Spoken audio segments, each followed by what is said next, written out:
ಪ್ರೀತಿಯ ಸ್ನೇಹಿತರೆ, SN study ಅಕಾಡೆಮಿಗೆ ನಿಮಗೆಲ್ಲರಿಗೂ ಸ್ವಾಗತ. Day to day update current affairs and mixed GK MCQ questions ನಿಮ್ಮ ಜೊತೆ ನಾವು ಡಿಸ್ಕಸ್ ಮಾಡ್ತೀವಿ ಡೈಲಿ. ಅದಕ್ಕಾಗಿ ಲೈಕ್ ಆದರೆ ಲೈಕ್ ಮಾಡಿ, ಶೇರ್ ಮಾಡಿ, ಸಬ್ಸ್ಕ್ರೈಬ್ ಮಾಡಿ, ನಿಮ್ಮೆಲ್ಲ ಸ್ನೇಹಿತರಿಗೂ ಸಹ ಶೇರ್ ಮಾಡಿ ಸ್ನೇಹಿತರೆ. ಯಾಕಂದರೆ ಇದೊಂದು ಸ್ಟಡಿ ಯೂಟ್ಯೂಬ್ ಚಾನಲ್ ಆಗಿರೋದ್ರಿಂದ ಯಾರೆಲ್ಲ ಸ್ಟಡಿ ಮಾಡ್ತಾರ ಅವರು ನಿಮ್ಮ ಸ್ನೇಹಿತರಿಗೆ ಶೇರ್ ಮಾಡಿ ಒಂದು ಸದುಪಯೋಗ ಪಡೆದುಕೊಳ್ಳಿ ಅಂತ ಹೇಳುತ್ತಾ, ಮುಂದಿನ ದಿನಗಳಲ್ಲಿ ಹಲವಾರು ನೋಟಿಫಿಕೇಶನ್ಗಳಾಗ್ತಾ ಇದ್ದಾವೆ. ಯಾಕಂದರೆ ಸರ್ಕಾರದಿಂದ ಕೆಲವೊಂದು ಕಾರಣಗಳಿಂದ ನೋಟಿಫಿಕೇಶನ್ ಆಗ್ತಾ ಇಲ್ಲ. ಸರ್ಕಾರ ಎಚ್ಚೆತ್ತುಕೊಂಡು ವಿದ್ಯಾರ್ಥಿಗಳ ಕಷ್ಟಗಳಿಗೆ ಸ್ಪಂದಿಸಲಂತ ಹೇಳುತ್ತಾ ನಾವು ನೇರವಾಗಿ ಕ್ವಶನ್ಗೆ ಬರೋಣ ಸ್ನೇಹಿತರೆ. ವಿಶ್ವ ತೇವಭೂಮಿ ದಿನವನ್ನು ಪ್ರತಿ ವರ್ಷ ಯಾವ ದಿನದಂದು ಆಚರಿಸಲಾಗುತ್ತದೆ? February 1, February 2, February 3, February 4. ಇಲ್ಲಿ ಸರಿಯಾದ ಆನ್ಸರ್ ಫೆಬ್ರವರಿ 2 ಸರಿಯಾಗಿರುತ್ತದೆ. ಈ ತೇವಭೂಮಿ ಅಂದರೆ ರಾಮ್ಸಾರ್ ತಾಣಗಳು. ಭಾರತ ದೇಶದಲ್ಲಿ ಒಟ್ಟಾರೆಯಾಗಿ ಇಲ್ಲಿವರೆಗೆ ಕಂಡುಬರುವ ರಾಮ್ಸಾರ್ಗಳ ತಾಣ ಅಂದರೆ 98 ಇದ್ದೇವೆ. ಅದೇ ರೀತಿ ಕರ್ನಾಟಕದಲ್ಲಿ 4 ರಾಮ್ಸಾರ್ ತಾಣಗಳು ಕಂಡುಬರ್ತದೆ ಸ್ನೇಹಿತರೆ. ನೇರವಾಗಿ ನಿಮಗೆ ಕ್ವಶನ್ ಕೇಳ್ತಾನ, ಕರ್ನಾಟಕದಲ್ಲಿ ಕಂಡುಬರುವ ಮೊಟ್ಟ ಮೊದಲ ರಾಮ್ಸಾರ್ ತಾಣ ಯಾವುದು ಅಂತಂದರೆ ರಂಗನತಿಟ್ಟು ಪಕ್ಷಿಧಾಮ. ಇದು ಕರ್ನಾಟಕದ ಮೊದಲ ರಾಮ್ಸಾರ್ ತಾಣವಾಗಿದೆ ಸ್ನೇಹಿತರೆ. ನೆಕ್ಸ್ಟ್ ಕ್ವಶನ್, ಇತ್ತೀಚೆಗೆ ರಾಮ್ಸಾರ್ ಜಾಲಕ್ಕೆ ಸೇರಿಸಲಾದ ಚರ್ರಿ ದಂಡ್ ಗದ್ದೆ ಯಾವ ರಾಜ್ಯದಲ್ಲಿ ಕಂಡುಬರುತ್ತದೆ? ಇದರ ಆನ್ಸರ್ ಉತ್ತರ ಪ್ರದೇಶ, ಗುಜರಾತ, ಒಡಿಸ್ಸಾ, ಪಶ್ಚಿಮ ಬಂಗಾಳ. ಇಲ್ಲಿ ಸರಿಯಾದ ಆನ್ಸರ್ ಗುಜರಾತ್ ಸರಿಯಾಗಿರುತ್ತದೆ ಸ್ನೇಹಿತರೆ. ಈ ಗುಜರಾತ್ ರಾಜ್ಯದಲ್ಲಿ ವಿಶ್ವ ತೇವಭೂಮಿ ದಿನಾಚರಣೆಗೂ ಮುನ್ನ ಭಾರತವು ತನ್ನ ರಾಮ್ಸಾರ್ ಜಾಲಕ್ಕೆ 2 ಹೊಸ ತೇವಭೂಮಿ ಅಥವಾ ರಾಮ್ಸಾರ್ ತಾಣಗಳನ್ನು ಸೇರಿಸಿದೆ. ಉತ್ತರ ಪ್ರದೇಶದ ಪಾಟ್ನಾ ಪಕ್ಷಿಧಾಮವು ಸಿಹಿನೀರಿನ ಜೌಗು ಪ್ರದೇಶ ಎಂದೇ ಕಾಡು ಪ್ರದೇಶಗಳು ಮತ್ತು ಹುಲ್ಲುಗಾವಲನ್ನು ಹೊಂದಿದ್ದು ಹೆಚ್ಚಿನ ಜೀವವೈವಿಧ್ಯತೆಯನ್ನು ಬೆಂಬಲಿಸುತ್ತದೆ. ಇದನ್ನು ಬರ್ಡ್ ಲೈಫ್ ಇಂಟರ್ನ್ಯಾಷನಲ್ ಪ್ರಮುಖ ಪಕ್ಷಿ ಮತ್ತು ಜೀವವೈದ್ಯ ಪ್ರದೇಶವೆಂದು ಗುರುತುಪಡಿಸಲಾಗಿದೆ. ಗುಜರಾತ್ನಲ್ಲಿ ಕಂಡುಬರುವ ಕಚ್ನಲ್ಲಿರುವ ಚರ್ರಿ ದಂಡ ತೇವಭೂಮಿ ಬನ್ನಿ ಹುಲ್ಲುಗಾವಲುಗಳು ಮತ್ತು ಉಪ್ಪು ನೀರಿನ ನಡುವಿನ ಕಾಲೋಚಿತ ಲವಣಯುಕ್ತ ತೇವಭೂಮಿಯಾಗಿದೆ. ನೋಡಿ ಸ್ನೇಹಿತರೆ, ಇರಾನ್ನಲ್ಲಿ ನಡೀತಾ ಒಂದು ಸಮಾವೇಶವೇ ರಾಮ್ಸಾರ್ ತಾಣಗಳಾಗಿರ್ತದೆ. ಅದಕ್ಕೋಸ್ಕರ ರಾಮ್ಸಾರ್ ತಾಣಗಳು ಭಾಳ ಇಂಪಾರ್ಟೆಂಟ್ ಆಗಿರುತ್ತೆ ಎಕ್ಸಾಮ್ ದೃಷ್ಟಿಯಿಂದ. ಪ್ರತಿ ವರ್ಷ ಯಾವ ದಿನದಂದು ಆಚರಣೆ ಮಾಡ್ತೀವಿ ಅಂದರೆ ಫೆಬ್ರವರಿ 2ರಂದು ಆಚರಣೆ ಮಾಡ್ತೀವಿ. ಕರ್ನಾಟಕದಲ್ಲಿ ಕಂಡುಬರುವ ರಾಮ್ಸಾರ್ ತಾಣಗಳು 4, ಭಾರತದಲ್ಲಿ ಕಂಡುಬರೋದು 98 ರಾಮ್ಸಾರ್ ತಾಣಗಳು. ಇದು ಇಂಪಾರ್ಟೆಂಟ್ ಆದ ಒಂದು ಎಕ್ಸಾಮ್ ದೃಷ್ಟಿಯಿಂದ ಕ್ವಶನ್ ಆಗಿರುತ್ತದೆ. ವಿಶ್ವ ಜಲ ದಿನ ಮಾರ್ಚ್ 22. ಪ್ರತಿ ವರ್ಷ ಮಾರ್ಚ್ 22ರಂದು ಯಾವ ದಿನ ಆಚರಣೆ ಮಾಡ್ತೀವಿ ಅಂದರೆ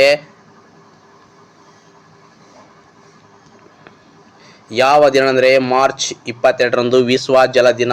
ಪ್ರತಿ ವರ್ಷ 2026 ಮಾರ್ಚ್ 22ರಂದು ವಿಶ್ವ ಜಲ ದಿನವನ್ನು ಆಚರಣೆ ಮಾಡಲಾಗಿದೆ. ಇಲ್ಲಿ ಘೋಷವಾಕ್ಯ ಭಾಳ ಇಂಪಾರ್ಟೆಂಟ್ ಆಗುತ್ತೆ ಎಕ್ಸಾಮ್ ದೃಷ್ಟಿಯಿಂದ. ವಾಟರ್ ಆ್ಯಂಡ್ ಜೆಂಡರ್ ಎಂಬುದು ಘೋಷವಾಕ್ಯವಿರ್ತದೆ. ಇದು ಎಕ್ಸಾಮ್ ದೃಷ್ಟಿಯಿಂದ ಭಾಳ ಇಂಪಾರ್ಟೆಂಟ್ ಆಗುತ್ತೆ. ಅದೇ ರೀತಿ ಮಾರ್ಚ್ 20ರಂದು ಯಾವ ದಿನ ಆಚರಣೆ ಮಾಡ್ತೀವಪ್ಪ ಅಂದರೆ ನಾವು ಗುಬ್ಬಚ್ಚಿಗಳ ದಿನ ಅಂತ ಆಚರಣೆ ಮಾಡ್ತೀವಿ. ಅದೇ ರೀತಿ ಮಾರ್ಚ್ 21 ಅರಣ್ಯ ದಿನ. ಮಾರ್ಚ್ 22 ಜಲ ದಿನ ಆಚರಣೆ ಮಾಡ್ತೀವಿ ಸ್ನೇಹಿತರೆ. ಅದೇ ರೀತಿ ಮಾರ್ಚ್ 23ರಂದು ಕ್ಷಯರೋಗ ದಿನ ಆಚರಣೆ ಮಾಡ್ತೀವಿ. ಇದು ಇಂಪಾರ್ಟೆಂಟ್ ಆಗಿರ್ತದೆ ಇದು ಎಕ್ಸಾಮ್ ದೃಷ್ಟಿಯಿಂದ. ನೋಡ್ತಾ ಹೋಗೋಣ ಬನ್ನಿ. ನೆಕ್ಸ್ಟ್ ಕ್ವಶನ್ನು, ವಿಶ್ವ ಹವಾಮಾನ ದಿನ ಮಾರ್ಚ್ 23 ಹವಾಮಾನ ದಿನ. ಮಾರ್ಚ್ 20 ಗುಬ್ಬಚ್ಚಿಗಳ ದಿನ. ಮಾರ್ಚ್ 22 ವಿಶ್ವ ಜಲ ದಿನ. 23 ಹವಾಮಾನ ದಿನ. 24 ಕ್ಷಯರೋಗ ದಿನ. ನೋಡಿ, ಗುಬ್ಬಚ್ಚಿಗಳೇನು ಮಾಡ್ತಾವಪ್ಪ ಅಂದರೆ 20ಕ್ಕೂ ಗುಬ್ಬಚ್ಚಿ ದಿನ ಆಚರಣೆ ಮಾಡ್ತೀವಿ. ಗುಬ್ಬಚ್ಚಿ ಆಚರಣೆ ಮಾಡೋಕ್ಕೆ ಏನು ಬೇಕಪ್ಪ ಅಂದರೆ ನಮಗೆ ಅರಣ್ಯ ಬೇಕು. ಅರಣ್ಯ ಬೇಕಾದರೆ ಏನು ಬೇಕು? ನಮಗೆ ನೀರು ಬೇಕು.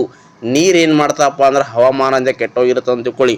ಅದು ಹವಾಮಾನ ಇರ್ತದೆ. ಮಾರ್ಚ್ 23 ಹವಾಮಾನ ಕೆಟ್ಟು ಹೋಗಿ ಏನಾಗ್ತಪ್ಪ ಅಂದರೆ ಕ್ಷಯರೋಗ ಬರ್ತದ. ಇದಕ್ಕೋಸ್ಕರ ಇದು ನೆನಪಿಡಿ. ಈ ರೀತಿ ನೀವು ಓದುವಾಗ ಟ್ರಿಕ್ಸನ್ನು ನೀವು ತಾವೇ ಯೂಸ್ ಮಾಡಬೇಕು. ಓಕೆ, ವಿಶ್ವ ಹವಾಮಾನ ದಿನ ಮಾರ್ಚ್ 23ರಂದು ಆಚರಣೆ ಮಾಡಲಾಗುತ್ತೆ. 1950 ಮಾರ್ಚ್ 23ರಂದು ಸ್ವಿಟ್ಜರ್ಲೆಂಡಿನ ದೇಶದ ಜಿನೆವಾದಲ್ಲಿ ವಿಶ್ವ ಹವಾಮಾನ ಸಂಸ್ಥೆ ಸ್ಥಾಪನೆಯಾಯಿತು. ಇದರ ಸವಿ ನೆನಪಿಗಾಗಿ ಪ್ರತಿ ವರ್ಷ ಮಾರ್ಚ್ 23ರಂದು ವಿಶ್ವ ಹವಾಮಾನ ದಿನ ಎಂದು ಆಚರಣೆ ಮಾಡುತ್ತೇವೆ. 2026 ಮಾರ್ಚ್ 23ರಂದು ವಿಶ್ವ ಹವಾಮಾನ ದಿನದ ಥೀಮ್ ಏನಪ್ಪ ಅಂದರೆ ಅಬ್ಸರ್ವಿಂಗ್ ಟುಡೇ ಪ್ರೊಟೆಕ್ಟಿಂಗ್ ಟುಮಾರೋ ಎಂಬ ಘೋಷವಾಕ್ಯವಾಗಿರುತ್ತದೆ. ನೆಕ್ಸ್ಟ್ ಕ್ವಶನ್, ಭಾರತದಲ್ಲಿ ವಸ್ತು ಗುಣಮಟ್ಟ ಮತ್ತು ನಿರ್ಧಾರಿತ ಚಿಹ್ನೆಗಳು ಅಂದರೆ ಯಾವುದೇ ಒಂದು ವಸ್ತುವಿನ ಆ ವಸ್ತುವಿನ ಒಂದು ಚಿಹ್ನೆ ಇರುತ್ತೆ ಸ್ನೇಹಿತರೆ. ಎಕ್ಸಾಂಪಲ್ ಆಗಿ ಅಗ್ಮಾರ್ಕ್ ಅಂದರೆ ಕೃಷಿ ಉತ್ಪನ್ನಗಳ ಮೇಲೆ ಬಳಸುವ ಒಂದು ಚಿಹ್ನೆ ಆಗಿರುತ್ತೆ. ಹಾಲ್ಮಾರ್ಕ್ ಅಂದರೆ ಚಿನ್ನ ಶುದ್ಧತೆ. ಈ ಚಿನ್ನದ ಮೇಲೆ GST ದರ ನೇರ ಕ್ವಶನ್ ಕೇಳಿದಾರೆ. ಎಷ್ಟು ಪರ್ಸೆಂಟೇಜ್ ಅಂತ ಕೇಳಿದರೆ 5, 5, 6, 7, 3 ಅಂತ ಕೇಳಿದರೆ ಇಲ್ಲಿ ಸರಿಯಾದ ಆನ್ಸರ್ 3 ಆಗಿರ್ತದೆ. ಅಂದರೆ ಒಂದು ಎಕ್ಸಾಮಲ್ಲಿ ಏನು ಕೇಳಿದ್ರಪ್ಪ ಅಂದರೆ ಚಿನ್ನದ ಮೇಲಿನ GST ದರ ಎಷ್ಟು ಪರ್ಸೆಂಟೇಜ್ ಕಂಡು ಬರ್ತಪ್ಪ ಅಂದ್ರೆ 3% ಚಿನ್ನದ ಮೇಲೆ ಹಾಕುವ GST ದರವಾಗಿದೆ. GSTಲಿ 4 ಸ್ಲ್ಯಾಬ್ಗಳು ಬರ್ತವೆ ಸ್ನೇಹಿತರೆ. 0, 5, 5, 10 ಈಗ ಈ ಪ್ರೆಸೆಂಟು 18 ಮತ್ತು 28 ಹೋಗಿದೆ ಸ್ನೇಹಿತರೆ. 25 ಹಾಕಿದರೆ ಈಗ 40% ಇಕ್ಕಿದರೆ 4 ಸ್ಲ್ಯಾಬ್ಗಳನ್ನು ಇಕ್ಕಿದ್ದಾರೆ. ಅದರ ಬಗ್ಗೆ ಮುಂದಿನ ತರಗತಿಯಲ್ಲಿ ಸವಿವರವಾಗಿ GST ಬಗ್ಗೆ ನೋಡೋಣ. ಇದು ಇಂಪಾರ್ಟೆಂಟ್ ಅದೊಂದು ಎಕ್ಸಾಮ್ ದೃಷ್ಟಿಯಿಂದ ಅಂತ ಹೇಳ್ತಾ ನೆಕ್ಸ್ಟ್ ಕ್ವಶನ್ನು ಹಾಲ್ಮಾರ್ಕ್ ಆಯಿತು. ISI ಅಂದರೆ ಕೈಗಾರಿಕಾ ಉತ್ಪನ್ನಗಳ ಗುಣಮಟ್ಟವನ್ನು ತಿಳಿಸುವ ಒಂದು ಚಿಹ್ನೆ ಅಂದರೆ ISI. ಎಕೋ ಮಾರ್ಕ್ ಅಂದರೆ ಪರಿಸರ ಸ್ನೇಹಿ ಉತ್ಪನ್ನಗಳ ಮೇಲೆ. FPO ಸಂಸ್ಕರಿಸಿದ ಹಣ್ಣಿನ ಉತ್ಪನ್ನಗಳು. ಸಿಲ್ಕ್ ಮಾರ್ಕ್ ಅಂದರೆ ನಿಮಗೆಲ್ಲ ಗೊತ್ತಿರ್ತದೆ. ಸಿಲ್ಕ್ ಅಂದರೆ ಬಟ್ಟೆಗಳ ಮೇಲೆ ಹಾಕುವ ಒಂದು ಮಾರ್ಕ್. ಟ್ರೇಡ್ ಮಾರ್ಕ್ ಅಂದರೆ ಬೌದ್ಧಿಕ ಆಸ್ತಿ ಹಕ್ಕುಗಳು. ಕಾಪಿರೈಟ್ ಅಂದರೆ ಹಕ್ಕುಗಳ ಮುದ್ರಣ ಭಾವಚಿತ್ರ. ಅಂದರೆ ಯಾವುದೇ ಒಂದು ಕಾಪಿರೈಟ್ ಮಾಡಪ್ಪಲ್ಲ ಸ್ನೇಹಿತರೆ. ಅದಕ್ಕಾಗಿ ಕಾಪಿರೈಟ್ ಅಂದರೆ ಹಕ್ಕುಗಳ ಮುದ್ರಣ ಭಾವಚಿತ್ರ ಒಂದು ಮಾರ್ಕ್ ಆಗಿರುತ್ತದೆ. ಭಾರತದಲ್ಲಿನ ಗವರ್ನರ್ ಕಾಲದ ಪ್ರಮುಖ ಅಂಶಗಳು ಒಂದೊಂದಾಗಿ ನೋಡೋಣ ಬನ್ನಿ. ದ್ವಿಮುಖ ಸರ್ಕಾರ ರಚನೆ ರಾಬರ್ಟ್ ಕ್ಲೈವ್ ಯಾವ ವರ್ಷದಲ್ಲಿ ಮಾಡ್ತಾರಪ್ಪ ಅಂದರೆ 1765ರಲ್ಲಿ ಮಾಡ್ತಾನೆ. ದ್ವಿಮುಖ ಸರ್ಕಾರ ರದ್ದು ಮಾಡಿದ ವ್ಯಕ್ತಿ ಅಂದರೆ ವಾರ್ನ್ ಹೆಸ್ಟಿಂಗು 1773ರಲ್ಲಿ ಮಾಡಿರ್ತಾನೆ. ಖಾಯಂ ಜಮೀನ್ದಾರಿ ಪದ್ಧತಿ ಜಾರಿ ತಂದವನು ಯಾರಂದರೆ ಲಾರ್ಡ್ ಕಾರ್ನ್ವಾಲಿಸ್. ಸಹಾಯಕ ಸೈನ್ಯ ಪದ್ಧತಿ ಯಾರು ಮಾಡ್ತಾರಪ್ಪ ಅಂದರೆ ಸಹಾಯಕ ಲಾರ್ಡ್ ವೆಲ್ಲೆಸ್ಲಿ. ರೈತ ವರಪತಿ ಥಾಮಸ್ ಮನ್ರೋ ಮಾಡಿರ್ತಾರೆ ಸ್ನೇಹಿತರೆ. ಥಾಮಸ್ ಮನ್ರೋ ಮೊದಲ ಬಾರಿಗೆ ಇರಲ್ಲ, ಹೆಕ್ಟರ್ ಮನ್ರೋ ಅಂದರೆ ಥಾಮಸ್ ಮನ್ರೋ ಮಾಡ್ತಾರೆ. ಲಾರ್ಡ್ ಹೆಡೀಸ್ ಅಂತ ಬರ್ತಾನೆ. ಅವರು ಮೊದಲ ಬಾರಿಗೆ ರೈತ ವರಪತಿಯನ್ನು ಜಾರಿ ತಂದಿರ್ತಾರೆ ಸ್ನೇಹಿತರೆ. ಇಲ್ಲಿ JJMಗೆ ರೂಪಾಯಿ 10,433 ಕೋಟಿ ರೂಪಾಯಿ ನೀಡಲಾಗಿದೆ. ನೋಡಿ, JJM ಎಂಬ ಯೋಜನೆ ಭಾಳ ಪ್ರಸಿದ್ಧವಾಗಿದೆ. ಜಲ ಜೀವನ್ ಮಿಷನ್ ಕರಿತೀವಿ. ಮನೆ ಮನೆಗೆ ಗಂಗೆ ಎಂಬ ಯೋಜನೆ ಕರ್ನಾಟಕ ಸರ್ಕಾರ ತಂದಿರ್ತದ. ಅದಕ್ಕೋಸ್ಕರ ಘರ್ ಘರ್ ಜಲ ಅಂತ ಕೇಂದ್ರ ಸರ್ಕಾರದ ಒಂದು ಯೋಜನೆಯಾಗಿದೆ. ಜಲ ಜೀವನ್ ಮಿಷನ್ಗೆ 2026-27ನೇ ಸಾಲಿನಲ್ಲಿ 10,433 ಕೋಟಿ ರೂಪಾಯಿಗಳನ್ನು ರಾಜ್ಯ ಸರ್ಕಾರ ಕಾಯ್ದಿರಿಸಿದೆ. 2025-26ನೇ ಸಾಲಿನಲ್ಲಿ ಈ ಯೋಜನೆ ಕೇಂದ್ರ ಸರ್ಕಾರದ ಅನುದಾನ ಬಿಡುಗಡೆ ಮಾಡದಿದ್ದರೂ ಯೋಜನೆಗೆ ಮುಂದುವರಿಸುವ ಹಿತದೃಷ್ಟಿಯಿಂದ ರಾಜ್ಯ ಸರ್ಕಾರದಿಂದಲೇ 15,500 ಕೋಟಿ ರೂಪಾಯಿಗಳನ್ನು ಹೆಚ್ಚುವರಿಯಾಗಿ ಬಿಡುಗಡೆ ಮಾಡಿದೆ. ಈ ಜಲಜೀವನ್ ಮಿಷನ್ ಯೋಜನೆಯಡಿಯಲ್ಲಿ ಪ್ರತಿಯೊಬ್ಬ ವ್ಯಕ್ತಿಗೆ 55 ಲೀಟರ್ ಶುದ್ಧವಾದ ಕುಡಿಯುವ ನೀರನ್ನು ನೀಡಬೇಕೆಂದು ಇದರ ಒಂದು ನಡವಳಿಕೆಯಲ್ಲಿ ಕಂಡು ಬರ್ತದೆ ಸ್ನೇಹಿತರೆ. ಮತ್ತು ಅದೇ ರೀತಿ ಪ್ರತಿಯೊಂದು ಮನೆ ಗ್ರಾಮೀಣ ಪ್ರದೇಶದಲ್ಲಿ, ಅದು ವಿಶೇಷವಾಗಿ ಗ್ರಾಮೀಣ ಪ್ರದೇಶಕ್ಕೆ ಒತ್ತು ಕೊಟ್ಟ ಒಂದು JJM ಯೋಜನೆ ಅಂತ ಕರಿತೀವಿ. ಇದು ಪ್ರತಿಯೊಂದು ಹಳ್ಳಿಯಲ್ಲಿ ನಾವು ಕಾಣುವ ಒಂದು ಯೋಜನೆಯಾಗಿದೆ. ಇದೊಂದು ಪ್ರತಿಯೊಬ್ಬ ವ್ಯಕ್ತಿಗೆ 55 ಲೀಟರ್ ಪ್ರತಿದಿನ 55 ಲೀಟರ್ ಶುದ್ಧವಾದ ಕುಡಿಯುವ ನೀರಿನ ಒಂದು ಸಹ ಯೋಜನೆ ಆಗಿದೆ. ಕೇಂದ್ರ ಮತ್ತು ರಾಜ್ಯ ಸರ್ಕಾರದ ಸಹಭಾಗಿತ್ವದಲ್ಲಿ ನಡೆಯುವ ಒಂದು ಯೋಜನೆ. ಈ ಯೋಜನೆ ಯಾವಾಗ ಬಂದಂತ ನೀವು ಕಮೆಂಟ್ ಮುಖಾಂತರ ನನಗೆ ಆನ್ಸರ್ ಮಾಡಿ. JJM ಜಲ ಜೀವನ್ ಮಿಷನ್ 2026ರ ಬಜೆಟ್ನಲ್ಲಿ ಈ ಕೆಳಗಿನ ಯಾವ ಸಂಸ್ಥೆಗಳಲ್ಲಿ ಜಾತಿ ಆಧಾರಿತ ಶೈಕ್ಷಣಿಕ ಮತ್ತು ಸಾಮಾಜಿಕ ದಬ್ಬಾಳಿಕೆಯನ್ನು ತಡೆಗಟ್ಟಲು ರೋಹಿತ್ ವೆಮುಲ್ ಕಾಯ್ದೆ ಜಾರಿಗೆ ತರಲು ಉದ್ದೇಶಿಸಿದೆ? ಯಾವ ಅಂದರೆ ಎಲ್ಲಿ ತರ್ತಾರಪ್ಪ ಈ ಕಾಯ್ದೆಯಪ್ಪ ಅಂದರೆ ಪ್ರಾಥಮಿಕ ಶಾಲೆ, ಪ್ರೌಢಶಾಲೆ, ಪದವಿ ಪೂರ್ವ ಕಾಲೇಜುಗಳಲ್ಲಿ, ಉನ್ನತ ಶಿಕ್ಷಣ ಸಂಸ್ಥೆಗಳಲ್ಲಿ. ಇಲ್ಲಿ ನೋಡಿ ಸ್ನೇಹಿತರೆ, ಇದು ಇಂಪಾರ್ಟೆಂಟ್ ಆದ ಒಂದು ರೋಹಿತ್ ವೆಮುಲ್ ಕಾಯ್ದೆ ಬಹಳ ಇಂಪಾರ್ಟೆಂಟ್ ಆಗಿದೆ. ಇದು ಎಲ್ಲಿಯಪ್ಪ ಅಂದರೆ ಪದವಿ ಪೂರ್ವ ಕಾಲೇಜುಗಳಲ್ಲಿ ಈ ಯೋಜನೆ ಒಂದು 2026 ಬಜೆಟ್ನಲ್ಲಿ ಸಂಸ್ಥೆಗಳಲ್ಲಿ ಜಾತಿ ಆಧಾರಿತ ಶೈಕ್ಷಣಿಕ ಮತ್ತು ಸಾಮಾಜಿಕ ದಬ್ಬಾಳಿಕೆ ತಡೆಯಲು ಪದವಿ ಪೂರ್ವ ಕಾಲೇಜುಗಳಲ್ಲಿ ಈ ಒಂದು ರೋಹಿತ್ ವೆಮುಲ್ ಕಾಯ್ದೆಯನ್ನು ಜಾರಿಗೆ ತರಲಾಗಿದೆ. ಅಂತಾರಾಷ್ಟ್ರೀಯ ಮಹಿಳಾ ದಿನ ಮಾರ್ಚ್ 8, 2026ರಂದು ಆಚರಿಸಲಾಯಿತು. ಇಂಟರ್ನ್ಯಾಷನಲ್ ವುಮೆನ್ಸ್ ಡೇ 2026 ಮಾರ್ಚ್ 8ರಂದು ಅಂತಾರಾಷ್ಟ್ರೀಯ ಮಹಿಳಾ ದಿನದ ಘೋಷವಾಕ್ಯ ಅಂದರೆ rights, justice action for all women's and girls. ಇದು ಇಂಪಾರ್ಟೆಂಟ್ ಆಗಿರುತ್ತೆ ಎಕ್ಸಾಮ್ ದೃಷ್ಟಿಯಿಂದ, ಪ್ರತಿ ವರ್ಷ ನೋಡ್ಕೊಳ್ಳಿ. 8ರಂದು ಆಚರಣೆ ಮಾಡ್ತೀವಿ. ಇದ್ರ ಘೋಷವಾಕ್ಯ rights, justice, action for all women's and girls. ಪ್ರಸಿದ್ಧ ಕೃತಿಗಳು, ಸಾಹಿತ್ಯ ರಚನೆ ಮತ್ತು ಸಾಹಿತಿಗಳು. ರಾಮಾಯಣ ಬರೆದ ಕವಿ ಯಾರಂದರೆ ವಾಲ್ಮೀಕಿ ಆಗಿರ್ತಾರ. ಅದೇ ರೀತಿ ಶ್ರೀರಾಮಾಯಣಂ ದರ್ಶನಂ ಕುವೆಂಪು ಅವರಾಗಿರ್ತಾರ. ಕುವೆಂಪು ಅವರು ಕರ್ನಾಟಕದಲ್ಲಿ ಮೊಟ್ಟ ಮೊದಲ ಬಾರಿಗೆ ಜ್ಞಾನಪೀಠ ಪ್ರಶಸ್ತಿ ಪಡೆದ ವ್ಯಕ್ತಿಯಾಗಿದ್ದಾರೆ. ಅದೇ ರೀತಿ ಕೇಂದ್ರ ಸಾಹಿತ್ಯ ಅಕಾಡೆಮಿ ಪ್ರಶಸ್ತಿ ಪಡೆದ ಮತ್ತು ಪಂಪ ಪ್ರಶಸ್ತಿ ಪಡೆದ ವ್ಯಕ್ತಿಗಳಾಗಿದ್ದಾರೆ. ಅದೇ ರೀತಿ ಕರ್ನಾಟಕ ರತ್ನ ಸಹ ಪ್ರಶಸ್ತಿ ಪಡೆದ ವ್ಯಕ್ತಿ ಅಂದರೆ ಕುವೆಂಪು ಅವರಾಗಿರ್ತಾರೆ ಸ್ನೇಹಿತರೆ. ಅದೇ ರೀತಿ ನೆಕ್ಸ್ಟ್ ಕ್ವಶನ್, ಶ್ರೀರಾಮಾಯಣಂ ದರ್ಶನಂ ವಚನ ಚಂದ್ರಿಕೆ ಇದನ್ನು ಬರೆದರು ದೇ ಜವರೇಗೌಡ. ಹೋರಾಟದ ಬದುಕು ಎಂಬ ಒಂದು ಆತ್ಮಕಥವಾಗಿರ್ತಿರೋದು. ಶ್ರೀರಾಮಾಯಣಂ ಮಹಾನ್ವೇಷಣಂ ವೀರಪ್ಪ ಮೊಯ್ಲಿ, ಮಾಜಿ ಮುಖ್ಯಮಂತ್ರಿಗಳಾದ ವೀರಪ್ಪ ಮೊಯ್ಲಿ ಅವರ ಒಂದು ಕೃತಿ ಯಾವುದಪ್ಪ ಅಂದರೆ ಶ್ರೀರಾಮಾಯಣ ಮಹಾನ್ವೇಷಣಂ. ಇದು ಇಂಪಾರ್ಟೆಂಟ್ ಆದ ಕೃತಿಯಾಗಿರ್ತದೆ. ಅದ್ಭುತ ರಾಮಾಯಣ, ಮುದ್ದಣ್ಣ ಬರೆದ ಅದ್ಭುತ ರಾಮಾಯಣ. ತೊರವೆ ರಾಮಾಯಣ ಅಂದರೆ ಕುಮಾರ ವಾಲ್ಮೀಕಿ ಅಥವಾ ತೊರವೆ ನರಹರಿ ಅವರ ಬರೆದಿರುವ ತೊರವೆ ರಾಮಾಯಣ ಇಂಪಾರ್ಟೆಂಟ್ ಆಗಿರ್ತದೆ.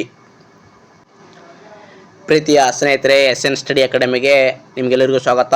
ಯೂಟ್ಯೂಬ್ ಚಾನೆಲ್ ಮತ್ತು day to day update current affairs and all mixed GK MCQ questions discuss ಮಾಡಲಾಗುತ್ತೆ. ಲೈಕ್ ಮಾಡಿ, ಶೇರ್ ಮಾಡಿ, ಸಬ್ಸ್ಕ್ರೈಬ್ ಮಾಡಿ and share your friends. Thank you all. ಮತ್ತೊಮ್ಮೆ ನಿಮಗೆಲ್ಲರಿಗೂ ಸ್ವಾಗತ. ಇವತ್ತಿನ ಕರ್ನಾಟಕ ಸರ್ಕಾರದಿಂದ ಏಪ್ರಿಲ್ 20ರ ನಂತರ ಹಲವಾರು ಹುದ್ದೆಗಳನ್ನು ನೋಟಿಫಿಕೇಷನ್ ಆಗುವ ಸಾಧ್ಯತೆ ಇದೆ. ಅದಕ್ಕಾಗಿ ಚೆನ್ನಾಗಿ ಓದಿ ಅಂತ ಹೇಳುತ್ತಾ, ಸರ್ಕಾರ ಡಿಲೇ ಮಾಡುವ ಕಾರಣ ಏನೆಂದರೆ ಕೆಲವೊಂದು ಕಾರಣಗಳಿಂದ ಡಿಲೇ ಮಾಡ್ತಿದ್ದೆ. ಆ ಕಾರಣ ಸಹ ಒಂದು ಮುಂದಿನ ದಿನಗಳಲ್ಲಿ ಬಗೆಹರಿಲಿ, ಬೇಗ ಬಗೆಹರಿದು ವಿದ್ಯಾರ್ಥಿಗಳ ಕಷ್ಟವನ್ನು ಬೇಗನೆ ಸ್ಪಂದಿಸಿ ನೋಟಿಫಿಕೇಷನ್ ಮಾಡಲಿ ಅಂತ ಹೇಳುತ್ತಾ ನಾವು ನೇರವಾಗಿ ಇವತ್ತು ಕ್ವಶನ್ ಬರೋಣ. ಸುಕನ್ಯಾ ಸಮೃದ್ಧಿ ಯೋಜನೆ ಕಂಪ್ಲೀಟೆಡ್ 11 years ಸಿನ್ಸ್ ಈಸ್ ಇನ್ಸ್ಪೆಕ್ಟೇಷನ್ಸ್. ಅಂದರೆ ಈ ಸುಕನ್ಯಾ ಸಮೃದ್ಧಿ ಯೋಜನೆ ಜಾರಿಗೆ ಬಂದು 11 ವರ್ಷ ಕಳೆದಿದೆ ಸ್ನೇಹಿತರೆ. ಇದರ ಬಗ್ಗೆ ನೋಡೋಣ ಬನ್ನಿ. ಜನವರಿ 22, 2026ರಂದು ಬೇಟಿ ಬಚಾವೋ ಬೇಟಿ ಪಢಾವೋ ಅಭಿಯಾನದ ಅಡಿಯಲ್ಲಿ ಪ್ರಾರಂಭಿಸಲಾದ ಭಾರತ ಸರ್ಕಾರ ಬೆಂಬಲಿತ ಸಣ್ಣ ಉಳಿತಾಯ ಯೋಜನೆಯಡಿ ಸುಕನ್ಯಾ ಸಮೃದ್ಧಿ ಯೋಜನೆ ಸಹ ಒಂದಾಗಿದೆ. ಈ ಸುಕನ್ಯಾ ನಿಮಗೊಂದು ಹೋಮ್ವರ್ಕ್ ಕೊಟ್ಟಿರ್ತೀನಿ. ಸುಕನ್ಯಾ ಸಮೃದ್ಧಿ ಯೋಜನೆ ಯಾವ ವರ್ಷದಲ್ಲಿ ಬಂದಿದೆ ಮತ್ತು ಯಾವ ದಿನಾಂಕದಿಂದ ಬಂದಿದೆ ಅಂತ ಕಮೆಂಟ್ ಮಾಡಿ ಅಂತ ಹೇಳುತ್ತಾ, ನೆಕ್ಸ್ಟ್ ಕ್ವಶನ್, ವಿಶ್ವ ಹವಾಮಾನ ದಿನ ವರ್ಲ್ಡ್ ಮೆಟೆರೊಲಾಜಿಕಲ್ ಡೇ 2026 ಮಾರ್ಚ್ 23. ಘೋಷವಾಕ್ಯ ಅಂದರೆ ಅಬ್ಸರ್ವಿಂಗ್ ಟುಡೇ ಪ್ರೊಟೆಕ್ಟಿಂಗ್ ಟುಮಾರೋ. ವಿಶ್ವ ಹವಾಮಾನ ಸಂಸ್ಥೆ ವರ್ಲ್ಡ್ ಮೆಟೆರೊಲಾಜಿಕಲ್ ಆರ್ಗನೈಜೇಷನ್ WMO ಯಾವ ವರ್ಷದಲ್ಲಿ ಸ್ಥಾಪನೆಯಾಗಿದೆ ಅಂತ ಭಾಳ ಇಂಪಾರ್ಟೆಂಟ್ ಆಗಿರ್ತದ ಅಂತ ಹೇಳ್ತೀನಿ.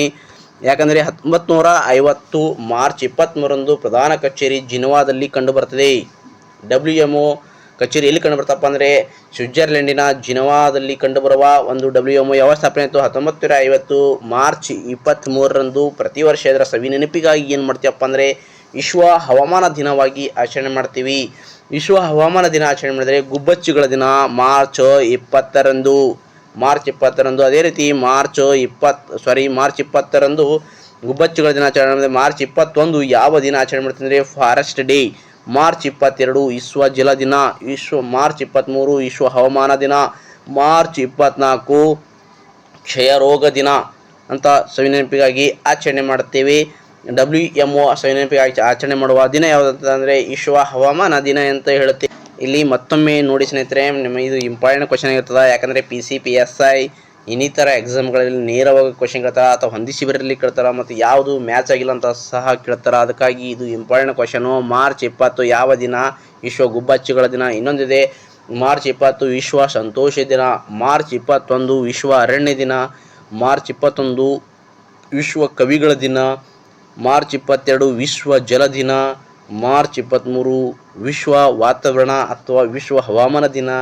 ಮಾರ್ಚ್ 24 ವಿಶ್ವ ಕ್ಷಯರೋಗ ದಿನ. ಇದು ಸಹ ಇಂಪಾರ್ಟೆಂಟು.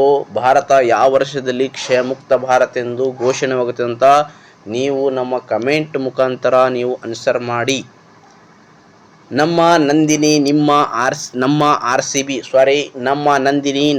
RCB ಅಂತ RCB ಡೈರಿ ಪಾರ್ಟ್ನರ್ ಆಗಿ ನಂದಿನಿ ನಂದಿನಿ ಪಾಲ್ಗೊಂಡಿದೆ ಅಂದರೆ ಪಾರ್ಟ್ನರ್ ಆಗಿ ಇದೊಂದು RCB ಅವರ ಜೊತೆಗೆ ಪಾರ್ಟ್ನರ್ ಆಗಿದೆ ನೋಡಿ ಸ್ನೇಹಿತರೆ. KMF MD ಶಿವಸ್ವಾಮಿ ಘೋಷಣೆ ಮಾಡಿದ್ದಾರೆ.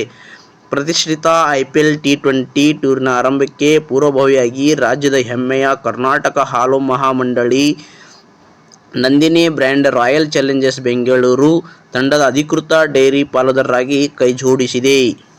ನಂದಿನಿ ಬ್ರ್ಯಾಂಡ್ ಸದಾ ಕ್ರೀಡೆ ಮತ್ತು ಯುವ ಜನತೆಯನ್ನು ಪ್ರೋತ್ಸಾಹಿಸುವ ಧ್ಯೇಯವನ್ನು ಹೊಂದಿದ್ದು, ರಾಜ್ಯದ ಹೆಮ್ಮೆಯ 2 ಪ್ರತಿಷ್ಠಿತ ಬ್ರ್ಯಾಂಡ್ಗಳಾದ ನಂದಿನಿ ಮತ್ತು RCB ಒಂದಾಗಿರುವುದು ಅತ್ಯಂತ ಸಂತೋಷದಾಯಕವಾಗಿದೆ. ಇದು ಇಂಪಾರ್ಟೆಂಟ್ ಆಗಿರುತ್ತೆ ಸ್ನೇಹಿತರೆ.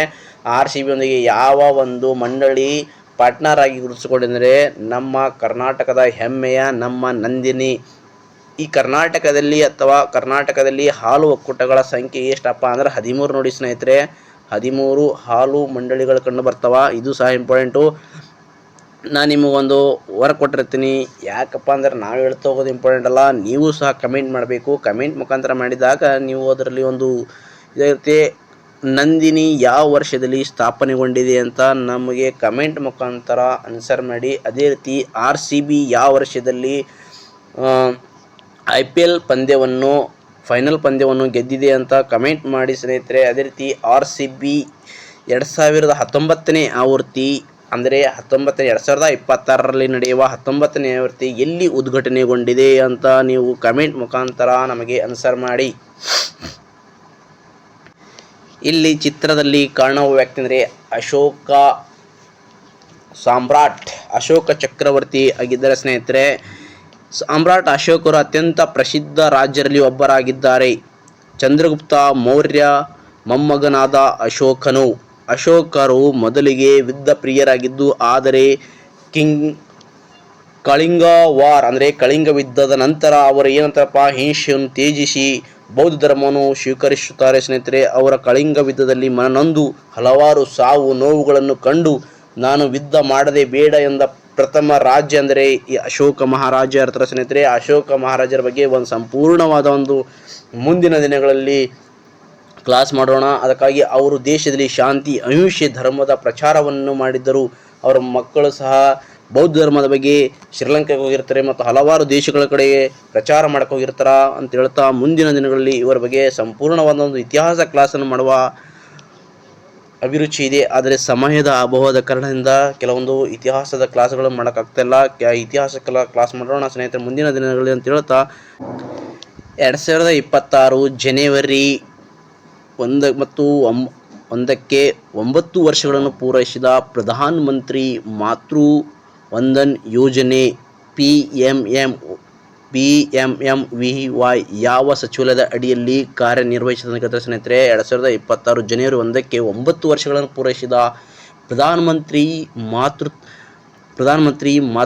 ವಂದನ್ ಯೋಜನೆ. ಇದು ಭಾಳ ಇಂಪಾರ್ಟೆಂಟ್ ಆದ ಒಂದು ಯೋಜನೆ. ಮಹಿಳಾ ಮತ್ತು ಮಕ್ಕಳ ಅಭಿವೃದ್ಧಿ ಸಚಿವಾಲಯದ ಅಡಿಯಲ್ಲಿ ಈ ಕಾರ್ಯಕ್ರಮ ಭಾಳ ಇಂಪಾರ್ಟೆಂಟ್ ಆಗಿರ್ತದೆ. ಈ ಕಾರ್ಯಕ್ರಮ ನೋಡೋಣ ಬನ್ನಿ.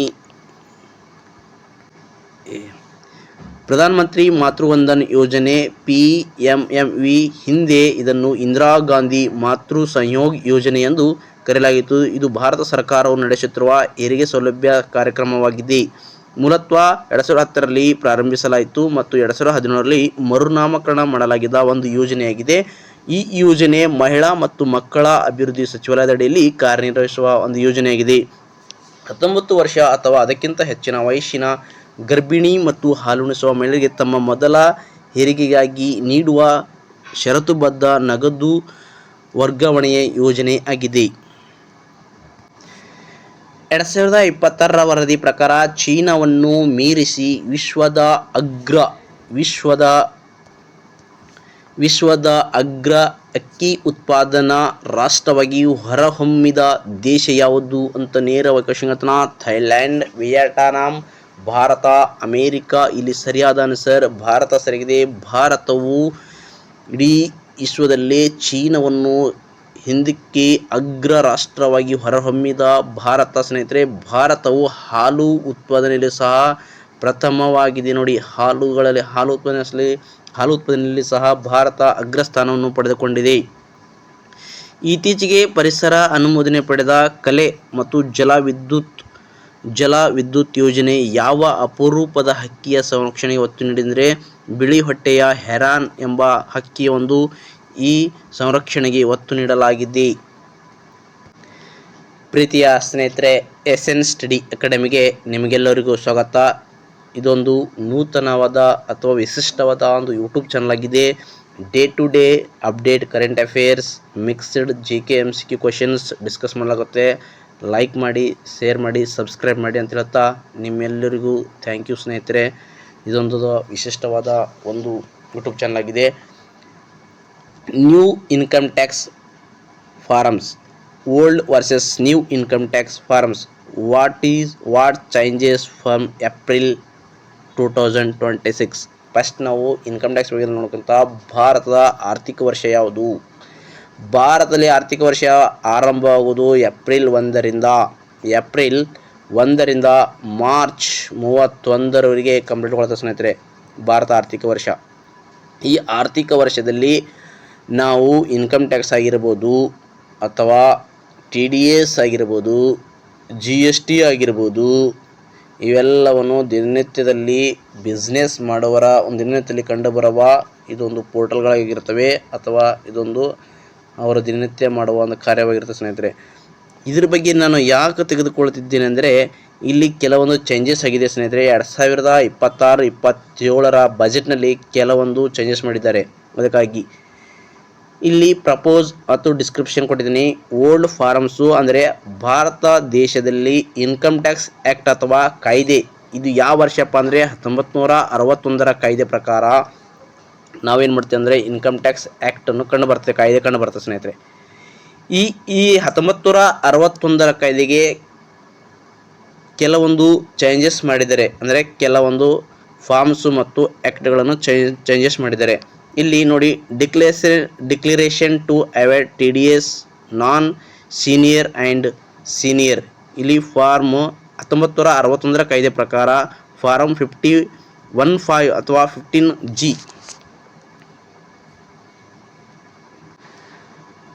15Gಗೆ ಏನು ಮಾಡಿದ್ರೆ 50Gಗೆ ಈಗ ಫಾರ್ಮು ನ್ಯೂ ಅಂದರೆ 2026ರ ಅಮೆಂಡ್ಮೆಂಟ್ ಪ್ರಕಾರ 121ರ ಒಂದು ರೂಲ್ಸ್ ಆಗಿದೆ.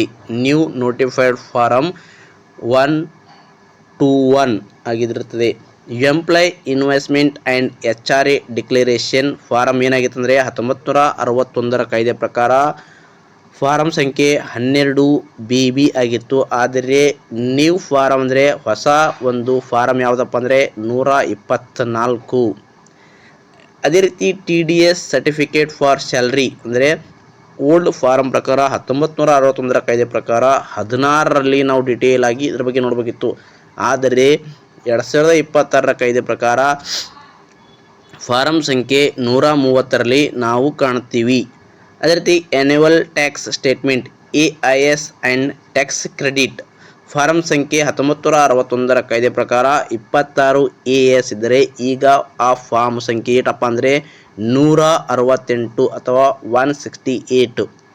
TDS ಸರ್ಟಿಫಿಕೇಟ್ ನಾನ್ ಸ್ಯಾಲರಿ ಅಂದರೆ ನಾನ್ ಸ್ಯಾಲರಿ ಯಾರು ಇರುತ್ತಲ್ಲ ಅವರೆಲ್ಲ TDS ಸರ್ಟಿಫಿಕೇಟ್ ಯಾವ ಫಾರ್ಮ್ನಲ್ಲಿ ಇರುತ್ತಪ್ಪ ಅಂದರೆ ಫಾರಮ್ ಸಂಖ್ಯೆ 1961ರ ಕಾಯ್ದೆ ಪ್ರಕಾರ ಫಾರ್ಮ್ ಸಂಖ್ಯೆ 16A.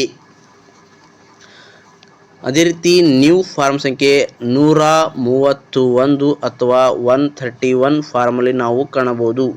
ಅದೇ ರೀತಿ TDS ಸರ್ಟಿಫಿಕೇಟ್ ನಾರ್ಮಲ್ ಆಗಿ 27D ಅಥವಾ 27D ಫಾರಮ್ ಸಂಖ್ಯೆ ನ್ಯೂ ಅಂದರೆ 2026ರ ಒಂದು ಅಮೆಂಡ್ಮೆಂಟ್ ಪ್ರಕಾರ ತಿದ್ದುಪಡಿ ಪ್ರಕಾರ ಏನಪ್ಪ ಅಂದರೆ 133ರಲ್ಲಿ ನಾವು ಒಂದು ಕಾಣಬಹುದು. ಕ್ವಾರ್ಟರ್ಲಿ TDS ರಿಟರ್ನ್ಸ್ ಅಥವಾ ಸ್ಯಾಲರೀಸ್ ಅಂದರೆ ಕ್ವಾರ್ಟರ್ಲಿ ಸ್ಯಾಲರಿ ನಾವು ಏನು ಮಾಡ್ತೀವಿ ಫೈಲ್ ಮಾಡಿರ್ತೀವಿ.